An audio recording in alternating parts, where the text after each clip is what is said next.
뉴스 시작합니다. 김윤수입니다. 통일교의 정치권 로비 의혹 수사 시작도 전에 삐걱대고 있습니다. 갈 길은 멀고 급한데 수사를 하려는 경찰과 자료를 갖고 있는 특검팀이 때 아닌 신경전을 벌이고 있습니다. 먼저 경찰은 특검이 넘긴 자료가 양적으로도 질적으로도 모두 부족하다며 불만을 내비치고 있습니다. 반면 특검은 줄 수 있는 건 이미 다 줬는데 무슨 소리냐는 입장입니다. 진상 규명은커녕 이 하나마나한 수사가 되는 건 아닌지 우려부터 앞섭니다. 오늘의 첫 소식 백승우 기자의 단독 보도입니다. 통일교의 정치권 금품 로비 의혹 규명을 위해 경찰 특별 전담 수사팀이 꾸려진 건 지난 11일. 김건희 특검에서 사건을 이첩받은 경찰은 특검이 넘긴 자료가 양과 질 모두 수사하기에 부족하고 부실하다는 입장입니다. 윤영호 전 통일교 세계본부장의 특검 진술 수사보고서 등을 제외하고는 이첩된 자료가 별로 없다는 겁니다. 경찰 관계자는 넘어올 거라 생각한 자료의 절반 정도만 받았고 넘어온 자료도 정리 상태가 부실하다고 전했습니다. 수사팀 일각에선 특검이 경찰과의 정보 공유를 꺼리는 것 같다는 불만의 목소리도 나옵니다. 김건희 특검 측은 적극 반박했습니다. 특검 관계자는 공유할 수 있는 자료는 다 줬다며 경찰이 추가로 필요하다고 한 자료도 관련성 있는 건 이미 다 전달했다고 밝혔습니다. 또 증거물 중 안 준 게 있다면 특검을 압수수색해 확보하면 되는 것 아니냐고 반문하기도 했습니다. 수사자료 확보 차원에서 경찰이 특검을 조만간 압수수색할 가능성이 제기됩니다. 한편 윤 전 본부장은 지난 11일 경찰의 구치소 방문 조사 때도 금품 전달은 말이 안 된다. 나는 모르는 일이라고 특검 진술 내용을 부인한 걸로 전해졌습니다. 경찰은 윤 전 본부장 추가 방문 조사 여부를 검토 중입니다. 채널A 뉴스 백수입니다. 국민의힘은 이번 주 안에 야당의 뜻을 모아서 특검법을 발의하겠다는 계획입니다. 그런데 하나가 아니라 둘입니다. 통일교 특검과 함께 편파 수사 의혹을 받는 민중기 특검까지 조사를 하는 쌍특검을 해야 한다는 겁니다. 민주당은 판을 키우려는 정치 공세라고 깎아내렸습니다. 최재원 기자입니다. 통일교 특검 도입을 공식적으로 제안합니다. 국민의힘이 이른바 통일교 쌍특검을 제안했습니다. 민주당 금품수수 의혹을 진상규명할 특검과 정치 편향 수사를 한 민중기 특검을 수사하는 특검, 각각 필요하다는 겁니다. 최악의 특검으로 기록될 전망입니다. 야당 인사 18명을 30차례 이상 소환을 했고 중앙 당사를 포함해서 20차례가 넘는 압수수색을 진행한 바 있습니다. 한동훈 전 국민의힘 대표도 진영불문 통일교 게이트 특검을 해야 한다며 민주당이 막아도 끝까지 해야 한다고 했습니다. 민주당은 선을 그었습니다. 판을 키우려는 정치 공세에 불과하다라고 하는 입장을 분명하게 말씀드리고 근거가 부족해 보이는 이런 상태에서 무차별 특검 요구를 하는 것은 이치에도 맞지 않다. 혐의가 조금이라도 있다면 단호한 조치를 취하겠지만 경찰 수사가 시작되는 시점에 판 키우는 공세하지 말고 수사에 협조하라는 겁니다. 그러자 개혁신당이 나서 판을 키워야 한다며 판 키우지 말자는 건 우리끼리 다 드러나는 수사는 하지 말자는 고백이라고 공방을 벌였습니다. 대통령실은 야당의 특검 요구에 특정 종교나 여야가 아닌 국가 운영 원칙에 대한 문제라며 저해 행위가 있었다면 엄정 수사하고 책임을 물어야 한다는 원칙이라는 입장을 밝혔습니다. 채널A 뉴스 최재원입니다. 네, 아는 기자 시작하겠습니다. 사회부 법조팀 김지훈 기자 나와 있습니다. 자, 김 기자, 통일교 천정궁에서 발견이 되었다는 이 200억 원대 뭉칫돈 언제 어떻게 발견이 된 겁니까? 네, 김건희 특검팀이 지난 7월 경기 가평군에 있는 통일교 시설을 압수수색하면서 발견한 돈입니다. 한학자 통일교 총재의 거주지로 알려진 천정궁에서 약 200억 원대 현금 다발이 발견된 걸로 파악됐습니다. 원화 외에 달러나 엔화 같은 외화도 섞여 있었고요. 발견됐고요. 원화 같은 경우엔 한국은행 발급 표시가 있는 이른바 관봉권 다발도 여럿 발견된 걸로 전해집니다. 이 돈이 천정궁에서도 구체적으로 어디서 나왔는지 그것도 확인이 된 거죠. 네, 현금 다발은 한학자 총재 옷방과 침실의 개인 금고 안에서 발견됐습니다. 사적인 공간이라 아무나 접근하기 힘든 데다 별도의 금고지기도 뒀다고 하는데요. 통일교에서도 금고의 존재를 아는 내부자는 극소수였던 걸로 전해집니다. 그럼 이 돈의 정체는 뭡니까? 그러니까 어디서 나서 뭐에 쓰는 돈이었나요? 네, 한 총재 측 인사에게 물었더니요. 한 총재의 특수 활동비와 같은 돈이라고 설명을 하더라고요. 통일교에서 참 어머니라 부르는 한 총재의 생일, 그러니까 탄신일 같은 기념일에 신도들이 자식된 도리로 십시일반 모은 헌금이라는 겁니다. 통상 신도 격려금이나 장학금 또는 해외 선교 비용으로 쓴다는 설명인데요. 통일교 계좌나 회계장부에 공식 기록이 남는 돈은 아니라고 합니다. 그런데 김 기자, 이게 보면 지난 7월에 발견된 돈인데 왜 이제 와서 주목을 받는 겁니까? 네, 특검에서 윤영호 전 통일교 본부장이 말한 그 정치권 금품 로비 진술 때문입니다. 앞서 통일교에서 1억 원을 받은 혐의로 재판을 받고 있는 권성동 국민의힘 의원. 1억 원을 직접 포장했다는 통일교 관계자의 특검 진술을 보면요. 이 돈이 한 총재 지시에 따라서 총재 내실에서 전달되어 온 현금이라고 했습니다. 한 총재 옷방과 침실에서 나온 200억 원대 현금과 성격이 유사해 보는 지점이죠. 통일교가 다른 정치인들에게도 돈을 제공했다면 이 개인 금고돈이 비자금 저수지 같은 역할을 하지 않았겠느냐, 이런 의문이 제기되는 겁니다. 당시 특검은 이 돈에 대해서 그러면 수사를 안 한 겁니까? 네, 당시 한 총재 방은요, 압수수색 범위에는 포함되어 있지 않았기 때문에 특검이 200억 원대 돈다발의 존재는 확인했지만 압수하거나 이 돈의 출처나 용처에 대한 본격 수사를 하지는 않았습니다. 그렇다면 이 돈의 성격과 사용처는 끝내 알 수가 없다 이런 겁니까? 네, 특검 수사는 사실상 끝났지만요. 하지만 경찰 수사가 남아 있습니다. 하지만요, 방금 보셨듯이 경찰은 특검이 자료를 절반만 넘겨줬다, 부실하다 이러면서 난처해하고 있고요. 특검에서 금품 로비 진술을 했던 윤 전 본부장은 재판과 경찰 조사에서 그런 진술한 적 없다라는 취지로 말을 뒤집었거든요. 수사에 진전이 쉽지는 않은 상황입니다. 경찰은 특검이 자료를 절반만 넘겨줬다 이렇게 얘기를 하는데 특검 같은 경우에는 자료를 다 넘겨줬다 이렇게 얘기를 하고 있잖아요. 네, 맞습니다. 특검은 관련된 자료는 이미 다 줬다, 이런 입장입니다. 윤영호 진술 수사 보고서를 토대로 한 내사 기록을 이첩했고 추가로 경찰이 필요하다고 한 자료도 관련성 있는 건 다 줬다라는 건데요. 다만 특검이 생각하는 관련성 있는 자료의 범위가 경찰 쪽 생각과는 일치하지 않을 가능성이 높습니다. 향후 특검의 어떤 2차 조사 가능성은 없습니까? 네, 원래 2차 특검은요, 여당이 3대 특검에서 수사가 미진했던 점을 해소하자고 추진해 왔는데요. 국민의힘은 통일교 로비 의혹과 민중기 특별검사의 직무유기 의혹도 별도의 특검을 통해서 규명하라고 공세를 펴고 있죠.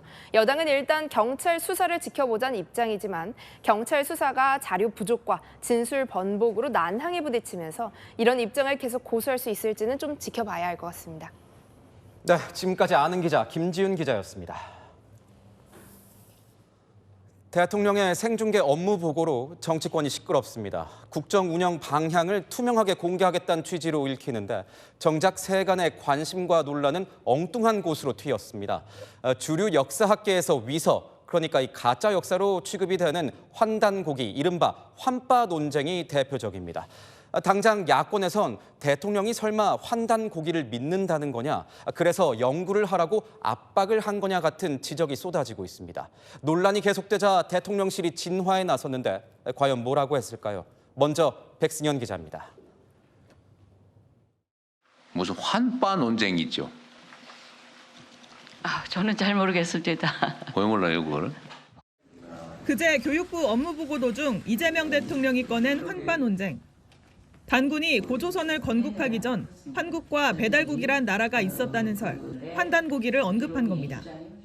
환단고기는 문헌이 아니에요? 모든 역사가 다 사실을 기록하고 있지는 않습니다. 야권에선 비판이 쏟아졌습니다. 이미 주류 역사학계에서는 위서로 결론 났는데 왜 언급하냐는 지적입니다. 역사학계에서 위서다라고 사실상 만장일치로 결론이 난 문제에 대해서 그걸 원점으로 돌리는 듯한 소리를 공개적으로 한 것은 저는 큰 문제라고 생각합니다. 이준석 개혁신당 대표도 환단고기가 역사라면 반지의 제왕도 역사라며 부정선거를 믿는 대통령 다음이 환단고기 믿는 대통령이라니 대한민국이 걱정된다고 했습니다. 나라를 위험하게 하는 것이죠. 그러니까 대통령께서 무엇을 믿든지는 자유인데 그건 개인의 자유고 국가 시스템에 권할 일은 아니라는 겁니다. 대통령실은 지역적인 문제를 과도하게 해석했다며 진화에 나섰습니다. 이런 문제의식들을 그대로 있는 그대로 연구하고 분명한 역사관 아래에서 국가의 역사관을 수립해야 하는 책임이 있는 사람들은 그 역할을 다 해주면 좋겠다. 환단고기를 연구 검토하란 주문은 아니었다고도 밝혔습니다. 이에 대해 한 전 대표는 논란이 아닌 것을 의미 있는 논란인 것처럼 혼란을 일으킨 이 대통령의 무지가 문제라고 비판했고 이준석 대표는 대통령실이 해야 할 일은 궁색한 해명 말고 죄송하다는 말이라고 지적했습니다. 채널A 뉴스 백승현입니다. 이재명 대통령은 이번 업무 보고에서 폭넓은 관심사와 함께 세부적인 내용, 그러니까 디테일을 앞세웠습니다. 그런데 여기서 또 논란이 불거졌습니다.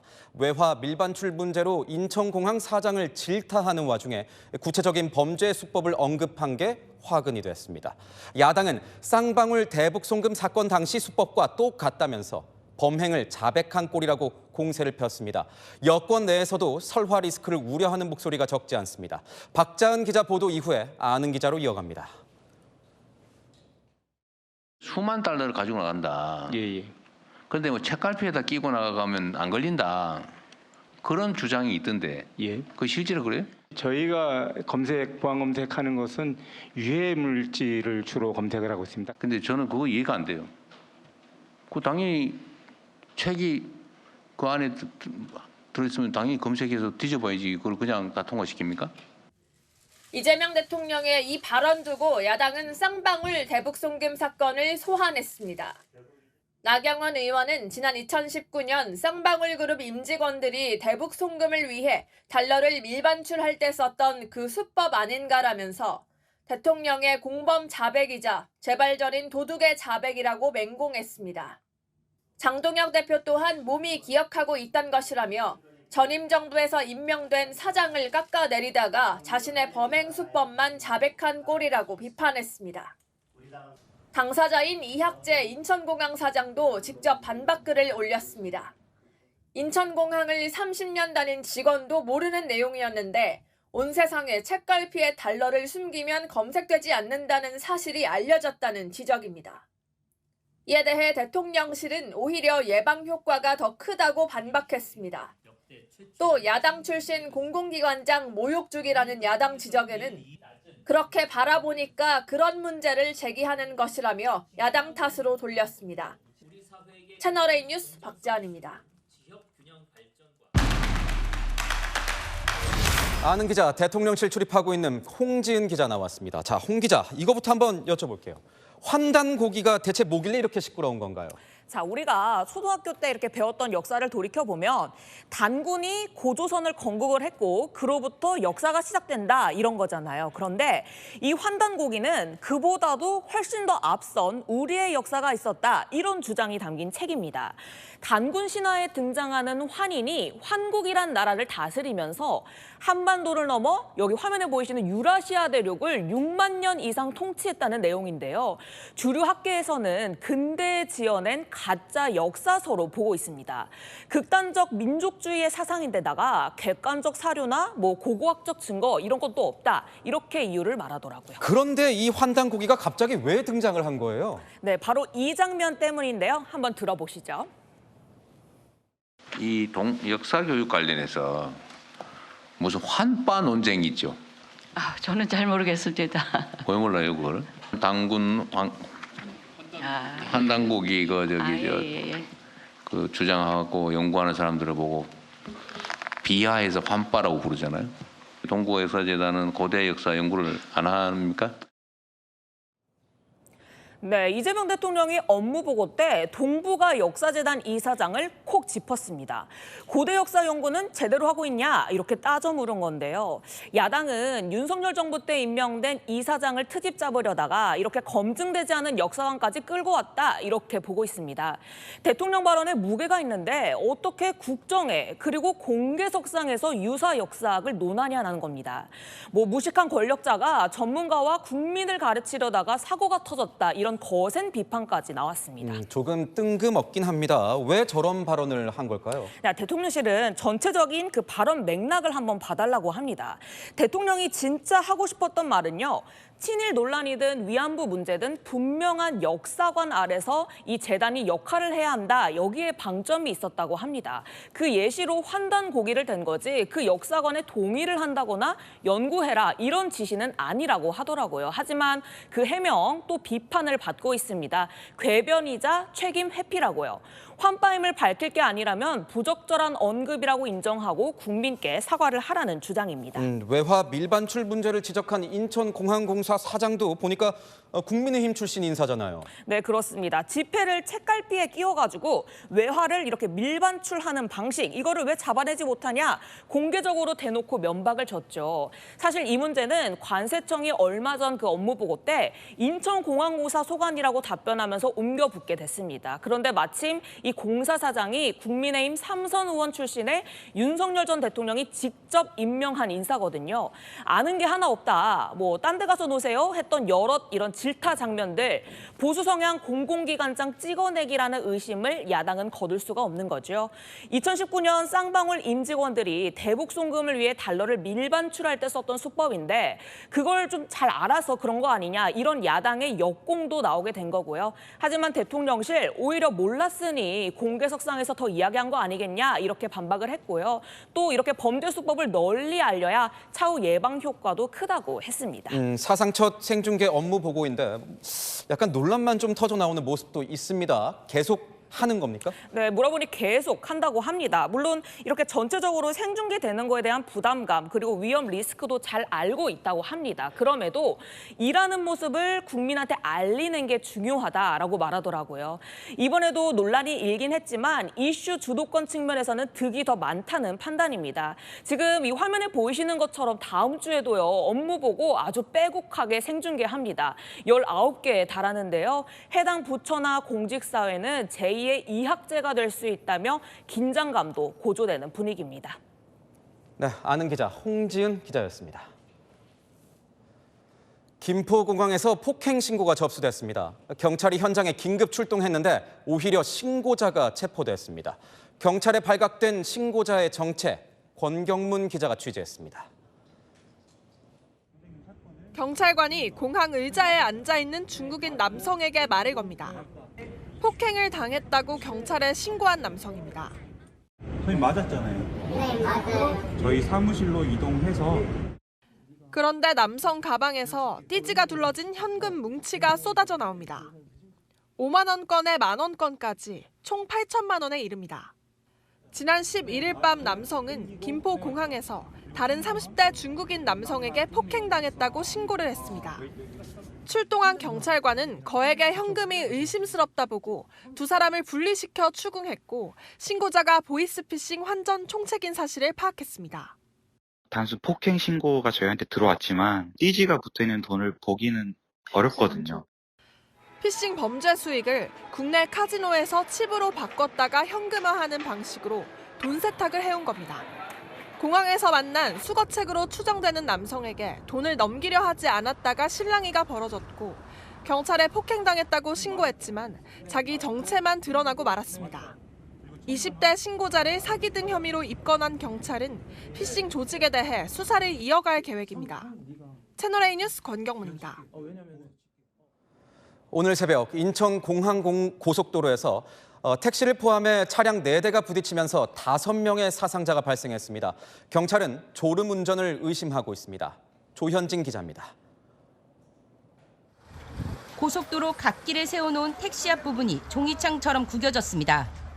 근처 SUV 차량도 원래 형체를 알아볼 수 없을 만큼 크게 부서졌습니다. 사고 충격으로 부서진 자동차 파편들이 도로 위에 나뒹굽니다. 인천공항 고속도로에서 차량 4대가 부딪혀 사고가 난 건 오늘 새벽 5시쯤. 3차로를 달리던 택시가 앞서가던 SUV 차량을 먼저 들이받았는데 SUV 차량이 다른 택시와 추돌하고 또 다른 차량과 부딪히며 연쇄 추돌 사고로 이어진 겁니다. 이 사고로 SUV 차량에 타고 있던 70대 남성이 병원으로 옮겨졌지만 숨졌습니다. 최초 사고를 낸 택시에 타고 있던 남성 승객도 위중한 상황입니다. 나머지 3명도 다쳐 병원으로 옮겨졌지만 생명에는 지장이 없는 것으로 알려졌습니다.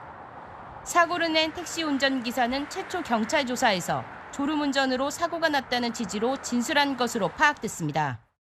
블랙박스하고 CCTV는 저희가 확보해서 더 조사를 해봐야 될 것 같아요. 이제 관련자들을 조사할 예정이에요. 경찰은 이번 사고로 다친 택시 운전기사와 다른 차량 운전자들의 병원 치료가 끝나는 대로 이들을 경찰서로 불러 구체적인 사고 원인을 조사할 계획입니다. 채널A 뉴스 조현진입니다. 세계적인 명품 브랜드 구찌와 루이비통이 우리 바다를 책임지는 해양 경찰을 찾아서 직접 감사패를 전했습니다. 명품과 바다, 뭔가 선뜻 이해가 안 되는 조합인데요. 무슨 사연이 있는 건지 김승희 기자가 보도합니다. 해경 수사관이 수색한 사무실에서 주황색 상자가 쏟아져 나옵니다. 상자엔 명품 브랜드 루이비통 로고가 선명합니다. 저쪽에 좀 나오네. 바로 옆 창고에서도 일명 짝퉁 명품들이 쌓여 있습니다. 남해 해경청은 중국산 짝퉁을 들여와 판 40대 남성 등 4명을 검찰에 넘겼습니다. 총 219차례에 걸쳐 33개 브랜드를 위조한 혐의입니다. 각각 이제 역할을 분리해서 한 명은 이제 밀수를 담당하는 사람이고요. 2명은 이제 국내 유통을, 한 명은 이제 온라인 쇼핑몰을 담당하는. 정품 가격 기준 108억 원에 달하는 위조품 4,100점을 압수해 폐기할 예정입니다. 루이비통 측은 이 수사에 대한 고마움을 전한다며 직접 남해 해경청을 찾았습니다. 루이비통 측은 최근 가품들로 인해 전 세계적인 곤욕을 치르고 있다며 해경의 강력한 단속 활동에 감사하다란 뜻도 전했습니다. 지난 4일엔 명품 브랜드 구찌 관계자가 남해청을 찾아 감사패를 전달했습니다. 채널A 뉴스 김승희입니다. 한밤중 찜질방에서 불이 났습니다. 이용객 100여 명이 긴급 대피했는데 이 반팔, 반바지 차림으로 황급히 뛰쳐나와야 했습니다. 배유미 기자의 보도입니다. 캄캄한 골목길로 반팔, 반바지 차림의 사람들이 쏟아져 나옵니다. 신발도 못 신고 맨발로 길에 서 있는 사람도 보입니다. 어젯밤 광주에 있는 찜질방에서 불이 나 이용객 100여 명이 대피한 겁니다. 지하 1층 빨래 건조기에서 연결 배관 과열로 인해서 발화가 됐고요. 3층부로 이제 연소가 확대가 됐고. 신고를 받고 출동한 소방은 2시간 반 만에 불을 모두 껐습니다. 오늘 오후 2시 반쯤에는 인천대로에서 람보르기니 차량이 중앙선을 넘어 마주오던 포르쉐 차량 등 3대와 부딪히는 사고가 났습니다. 사고 차량에서 기름이 새어나와 도로 위 기름을 제거하는 작업이 진행됐습니다. 도로가 좀 미끄러웠나 봐요. 그 람보르기니 운전자가 하는 얘기는 도로가 좀 미끄러워서 넘어갔다 이렇게 지적을 했다고. 사람이 다녀야 할 인도 위에 차량 한 대가 거꾸로 뒤집혔습니다. 어제 저녁 차량이 인도 연석을 들이받으며 뒤집힌 건데 20대 운전자는 면허 정지 수준의 음주 상태였습니다. 경찰은 운전자를 음주운전 혐의로 입건했습니다. SUV 차량이 불길에 휩싸였습니다. 고속도로 1차로에서 제설 작업 중이던 차량 뒤를 들이받고 불이 난 겁니다. 코너가 지설차 너무 치더라고. 차 그냥 불러가지고 도로 미끄러웠죠. 열어가지고. 이 사고로 차량 운전자가 병원으로 옮겨졌습니다. 경찰은 SUV 운전자의 전방주시 태만으로 사고가 난 걸로 보고 있습니다. 채널A 뉴스 배유미입니다. 남녀노소 밤낮을 가리지 않고 달리는 러닝족이 부쩍 늘었습니다. 추운 겨울, 이 추위가 부담스러운 러너들을 위한 신개념 트랙이 등장했습니다. 비닐하우스에서 뛰는 맛은 또 어떨까요? 정성원 기자가 취재했습니다. 날은 춥지만 달리기를 사랑하는 사람들의 열정만큼은 뜨겁습니다. 야외로 나와 흠뻑 땀을 흘리며 달리는 시민들. 반팔에 반바지 차림으로 달리기 하는 건 좀 춥지 않을까 싶었는데 자세히 보니 달리는 트랙 주변으로 비닐하우스가 설치돼 있습니다. 바람과 추위를 막아주기 때문에 우리 동호인들이 운동하기에는 상당히 좋은 조건이라고 봅니다. 온도가 좀 상승돼서요. 부상 위험이 많이 없고요. 추운 날씨에도 야외 달리기를 할 수 있도록 트랙을 비닐하우스로 덮어 터널처럼 만든 겁니다. 저도 살짝 뛰어봤는데 금세 겉옷을 벗어야 할 만큼 비닐하우스 내부는 이미 겨울이 아닙니다.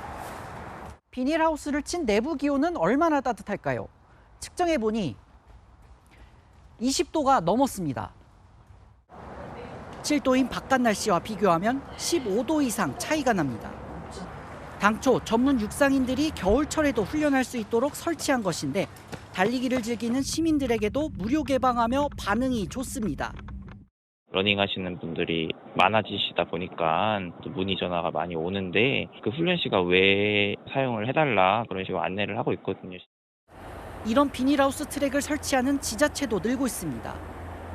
충남 당진과 서산에서도 육상부 전용 비닐하우스 트랙을 시민에게 개방한 데 이어 파주와 안산도 내일부터 내년 2월까지 비닐하우스 트랙을 시민들에게 제공합니다. 채널A 뉴스 정성원입니다. 최근에 금뿐만 아니라 은과 동까지 가격이 치솟는 올림픽 랠리가 한창입니다. 그런데 금은 동이 아니라 요즘은 은동금이라는 말이 나오고 있습니다. 무슨 뜻인지 오은선 기자가 취재했습니다. 종로의 한 귀금속 매입업체. 가게 한켠엔 사들인 은수저가 한가득 쌓여 있습니다. 예, 수저도 많이 파세요. 오늘도 많이 팔았고. 근데 이게 6개월째 계속 올라가고 있으니까. 은 가격이 치솟자 생긴 일입니다. 결혼 예물로 많이 찾던 은수저 세트는 시장에서 자취를 감췄습니다. 은수저는 금액적인 부분들 너무 많이 올라가지고 시장에서 판매를 안 해요. 반짜일기 같은 거. 지난 10월보다 금값은 0.7% 떨어졌고 은값은 20.7%, 구리는 6.4% 올랐습니다. 수익률만 따졌을 땐 금은동이 아니라 은동금인 겁니다. 가공 전의 은 상태인 은그래듈 1g을 구매하려면 오늘 기준 3,550원인데 올 초 1,460원과 비교하면 2배 이상 뛰었습니다. 구리 현물 가격도 45년 만에 최고치를 기록 중입니다. 은은 금보다 저평가돼 있다는 인식이 투자 심리를 자극하고 있습니다. 또 AI용 반도체 등 산업용 수요까지 폭증하면서 가격이 천정부지로 치솟고 있습니다. 미국의 관세 부과 우려에 구리까지 덩달아 급등하고 있습니다. 최고치를 찍고 있는 은과 동의 산타랠리 속에 전문가들은 내년에도 가격이 오를 가능성이 크다고 전망합니다. 내년에 미국은 돈을 더 푼다고 그러거든요. 금리 낮추고 돈을 더 푸는 상황이기 때문에 실물 가격은 당분간 오를 가능성이 높습니다. 다만 은과 구리의 경우 안전자산이 아닌 만큼 신중한 투자를 당부하는 목소리도 나옵니다. 채널A 뉴스 오은선입니다. 이 검은 종이는 뭐야? 한때 미국에서 조롱을 받았던 우리 김이 날개를 달게 되었습니다. 김의 매력에 푹 빠진 미국이 김에 대한 관세를 면제했습니다. 이젠 검은 반도체로 불리는 우리 김. 이러다 우리 밥상에 올리지도 못할 만큼 순식간에 동나는 건 아닌지 모르겠습니다. 김태우 기자입니다. 한국산 조미김을 들고 있는 미국인 여성. 능숙하게 김을 꺼내 맛있게 먹습니다. Seaweed and rice. And sometimes I just do this. 김은 K푸드 대표 주자로 이젠 없어서 못 먹을 지경입니다. SNS로 입소문을 타고 저렴하고도 맛있는 건강식품으로 알려졌기 때문입니다. 한국 여행 온 외국인들도 기념품으로 많이 사가는 게 바로 김입니다. Yeah, nice Good and texture. crispy. Yeah, a good crunch that made it interesting. That would be really good with rice. 치솟는 인기에 김은 검은 반도체로 불리며 해외로 불티나게 수출되고 있습니다. 올해 들어 김 미국 수출액은 지난달까지 약 3,400억 원을 기록했는데요.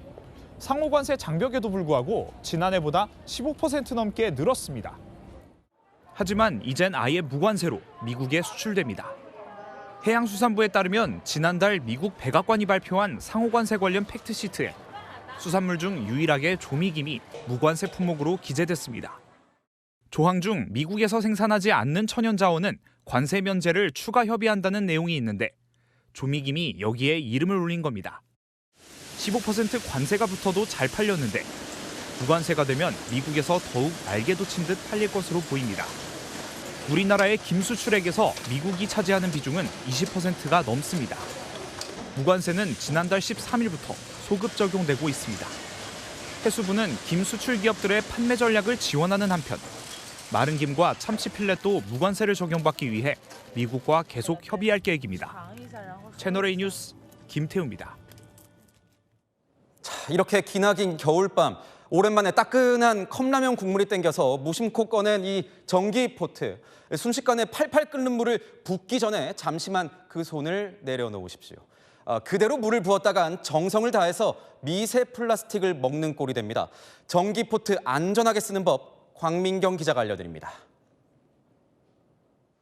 전기포트를 언제, 어떻게, 어떤 걸 사용하십니까? 추우니까 이제 요즘은 이제 뭐 가끔 뭐 생강차나 커피 끓여 먹기 쓰고 그랬습니다. 처음에는 좀 물로 끓여가지고 부숴내고 한 2번 씻어가지고 그랬습니다. 처음 혼자 살았을 땐 플라스틱이나 이런 거를 많이 했는데 지금 쓰고 있는 거는 스테인리스 재질로. 전기포트로 물을 끓이면 증기나 물결이 생기고 이게 내부 부품을 깎아내 미세 플라스틱이 생길 수 있습니다. 미세 플라스틱은 몸 밖으로 배출이 잘 안 되고 몸 안에 쌓이면 장기나 조직에 염증을 일으킬 수 있습니다. 그래서 전기포트 길들이기가 중요합니다. 물을 가득 채우고 담은 물을 끓이고 그 물을 버립니다. 새로 산 전기포트 이렇게만 한 번 해도 미세 플라스틱 섭취를 줄일 수 있습니다. 물을 끓여 한 번 버린 뒤 다시 끓인 물을 쓰는 게 도움이 되는 겁니다. 길들이기를 10번 하면 미세 플라스틱 절반이, 30번 하면 4분의 1이, 100번 이상 하면 10분의 1만큼 줄어든다는 게 서울시 조사 결과입니다. 또 끓인 물을 바로 쓰기보다는 잠시 두어 미세 플라스틱이 가라앉은 뒤 윗물을 쓰고 제품 역시 유리나 스테인리스 제품을 쓰는 게 좋다고 권합니다. 채널A 뉴스 광민경입니다. 김범석 쿠팡 INC 의장이 오는 17일 국회에서 열리는 청문회에 참석할 수 없다는 입장을 밝혔습니다. 김 의장은 오늘 현재 해외에서 거주하고 근무하는 중으로 공식 일정이 있는 관계로 부득이하게 출석이 불가능하다는 불출석 사유서를 국회 과방위에 제출했습니다. 최민희 과방위원장은 인정할 수 없는 사유들로 불허한다며 합당한 책임을 묻도록 하겠다고 밝혔습니다. 국경 문제로 갈등을 겪고 있는 태국과 캄보디아 사이 이 무력 충돌이 다시 격화되고 있습니다. 태국은 F-16 전투기를 동원해서 융단 폭격을 퍼부었고 캄보디아에선 한밤중 피난 행렬이 이어졌습니다. 김정근 기자가 보도합니다. 다리 위로 돌 파편들이 마구 흩어져 있습니다. 다리 중심부는 철근 구조물을 드러낸 채 뻥 뚫려 있습니다. 현지 시각 어제 태국군 전투기 폭격으로 캄보디아 푸르사트 지역의 다리 2곳이 무너졌습니다. 태국은 캄보디아의 무기 탄약 시설과 방공 시스템을 파괴했다며 공습 영상을 공개했고 캄보디아 당국은 태국군의 F-16 전투기가 폭격을 가했다고 발표했습니다. SNS에선 한밤중 피난에 나선 캄보디아 주민들의 모습이 올라오기도 했습니다. 이틀 전 트럼프 미국 대통령이 태국과 캄보디아가 휴전 협정에 복귀한다고 밝혔지만 사태는 계속 악화되고 있습니다. ไม่ได้คุยไม่ได้คุยเรายังไม่มีการตกลงใดๆทั้งสิ้นมันเป็นการหารืออัปเดตกันธรรมดานะครับ 오랜 영유권 갈등을 빚고 있는 양국은 올해 7월 닷새 동안의 무력 충돌로 양국에서 최소 48명이 사망했습니다. 지난 10월 트럼프 대통령의 중재로 휴전 협정을 맺었지만 한 달 뒤 국경지대에서 지뢰가 터져 태국 군인이 다치며 협정은 없던 일이 됐고 지난 7일부터 교전이 재개됐습니다. 최근 재개된 교전으로 양국에선 군인과 민간인을 합쳐 최소 29명이 사망하는 걸로 전해집니다. 채널A 뉴스 김정근입니다. 시리아에선 미군이 기습 공격을 받았습니다. 미군 2명과 민간인 통역사 1명이 목숨을 잃었습니다. 트럼프 대통령은 강력한 보복을 예고했습니다. 정다은 기자입니다. 미군의 유서 깊은 전통인 육군과 해군 간 미식 축구 경기를 보기 위해 백악관에 나서는 트럼프 대통령. 시리아에 파견된 미군이 사망했다는 소식을 듣고 보복을 천명합니다. You know how it happened? It was an ambush, terrible. Mr. President, will the U.S. retaliate against ISIS? Yeah, we will. 현지 시각 어제 시리아 중부 팔미라에서 대테러 작전 임무 중 이슬람 국가 IS의 공격으로 미군 2명과 미국인 통역사 1명이 숨졌습니다. 미 국방부는 공격범이 사살됐다면서 미국인을 겨냥한다면 끝까지 추적해 가차없이 제거할 것이라고 경고했습니다. 다시 밝은 표정으로 미식축구 경기장을 찾아 동전 던지기 의식을 행한 트럼프 대통령. 하지만 돌아오는 길엔 다른 악재가 기다리고 있었습니다. 미국 아이비리그 브라운대에서 총기 난사 사건이 발생한 겁니다.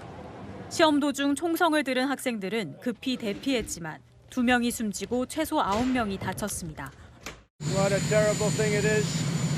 And all we can do right now is pray for the victims and for those that were very badly hurt, it looks like. 현지 경찰은 캠퍼스 일부 구역에 봉쇄령을 내리고 용의자를 뒤쫓고 있습니다. 채널A 뉴스 정다은입니다. 한 우크라이나 소년이 전 세계를 울렸습니다. 러시아 폭격에 눈앞에서 어머니를 잃고 무려 36차례의 수술을 견뎌야 했던 소년. 그 이야기를 전하던 통역사마저 이 한마디에 눈물을 쏟았습니다. 도와주세요. 이솔 기자가 보도합니다. 3년 전 러시아군의 폭격으로 전신의 45%의 중화상을 입은 11살 우크라이나 소년 로만 올렉시우. 대수술을 36번이나 견뎌야 했습니다.